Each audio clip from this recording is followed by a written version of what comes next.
The NBA trade deadline is less than a few weeks away at this point, and one of the biggest names circulating the rumor mill right now would have to be all-star caliber guard Dejounte Murray out of Atlanta. Now, the reason that Atlanta feels like they have to move on from Dejounte Murray is because the team looks to be stuck in a bit of a purgatory. In fact, they haven't been able to build off of the success they had back in 2021 when this team made a run to the Eastern Conference Finals. Trae Young looked fantastic. All their young pieces were playing out of this world.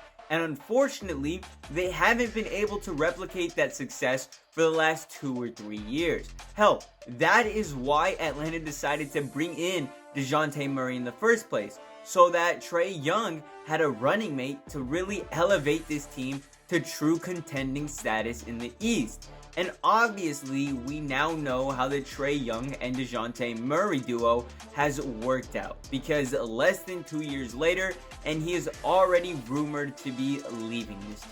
And of course, on paper, this duo made a lot of sense. You see, going into that offseason, the Hawks had two glaring needs. First off, they didn't have someone who could defend the perimeter, because Trae Young was one of their guards, and we all know Trae Young could try at defense, but even when he did, it was just awful. Plus, he is a smaller guard, so there's not really much he could do there.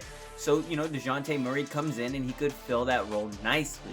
Plus, they needed another shot creator to, reduce the strain on Trae Young, because at the time, Trae Young was really the only person producing offense for the Atlanta Hawks. He was the only one going and making his own shots, and even when he was doing that, he was still leading the team in assists. It felt like Trae Young had this entire franchise on his back, and bringing in Dejounte Murray seemed like it would alleviate some of that pressure off of Trae. And obviously, that just hasn't been the case. Now, what is one of the biggest reasons as to why this little experiment has failed? Maybe it's because the Dejounte Murray we saw in San Antonio just isn't the same guy with the Atlanta Hawks. He isn't that first-team all-defensive player that the Hawks hoped he would be. Now, why is that? I believe a team's defensive success stems from the organization's culture. You take a look at, the Miami Heat with Eric Spoelstra. In all of his tenure, most of these Heat teams have been known to have good or great defenses. Of course, the LeBron era might be a bit of an exception here, but that's because he was working with 3 superstars, and even then, LeBron played some of his best defense when he was with the Miami Heat. It is a culture thing, alright? You take a look at San Antonio, where Dejounte Murray was previously. Greg Popovich, another great head coach who's been known to have teams with great defenses. Hell, Kawhi Leonard developed in this San Antonio Spurs system.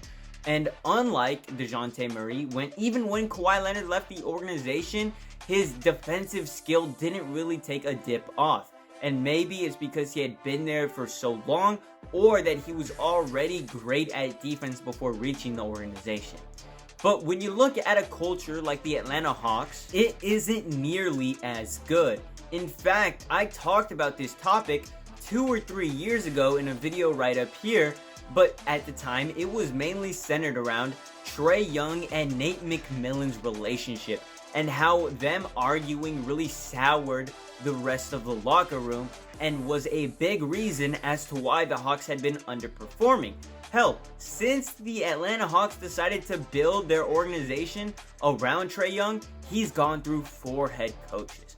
And maybe he isn't a head coach killer, but when your best player on the team isn't good at defense and doesn't really try as hard, it's really tough to motivate the rest of the guys to put in a lot of effort on the defensive end. And this is no slight at Quinn Snyder, alright? These were issues the Hawks had been dealing with before he had gotten there.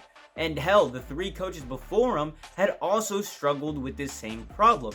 If you take a look at the Atlanta Hawks roster currently, there are a handful of guys who are supposed to be really good at defense, and yet this team is just awful at it. Onyeka Okongwu, a good defensive player.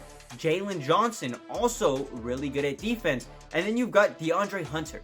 DeAndre Hunter is supposed to be this good defensive player for the Atlanta Hawks, as is Dejounte Murray, and yet they're just not playing up to that caliber that they should be. And I think it all stems from Trae Young. Had Trae Young just put in more effort on the defensive end or been better at defense, maybe these guys would be able to rally behind him. Who knows if Trae Young will ever find that second running mate to push the Hawks over the edge.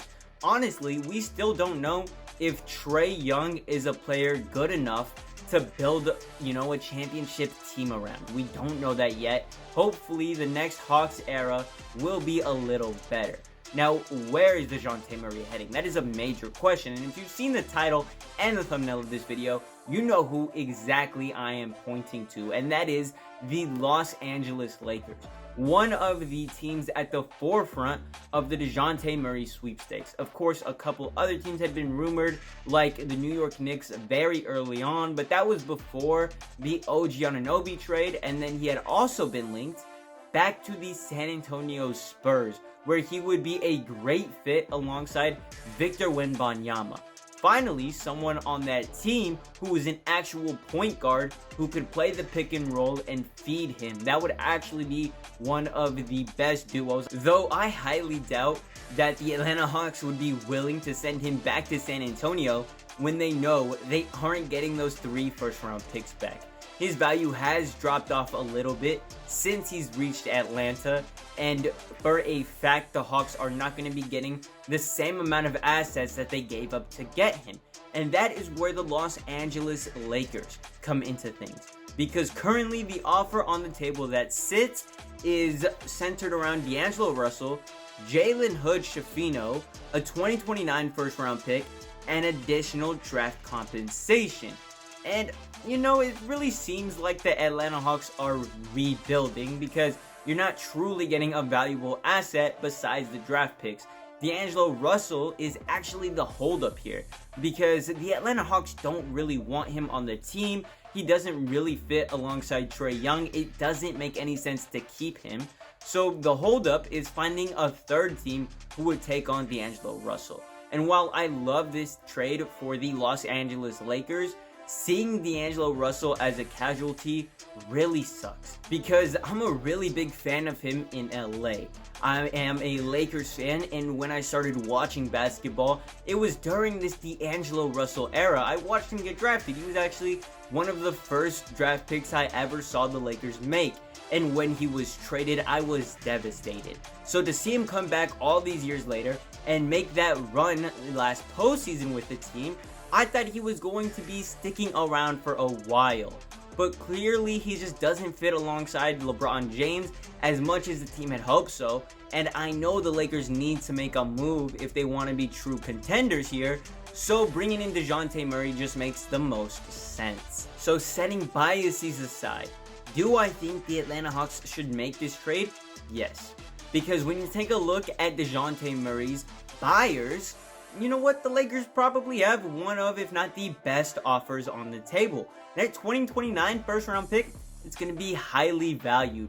LeBron James is not going to be on this team anymore. Anthony Davis will be a lot older. Who knows where the Lakers will sit in 2029. But anyway, that's about it for this video. I really just wanted to cover it because I am not 100% sure this trade is happening, so might as well make a video about all the rumors to, capitalize off of it just a bit, even if the trade doesn't happen. Alright though, that's about it for this. Catch y'all later, probably when an actual trade pops off. Alright, deuces.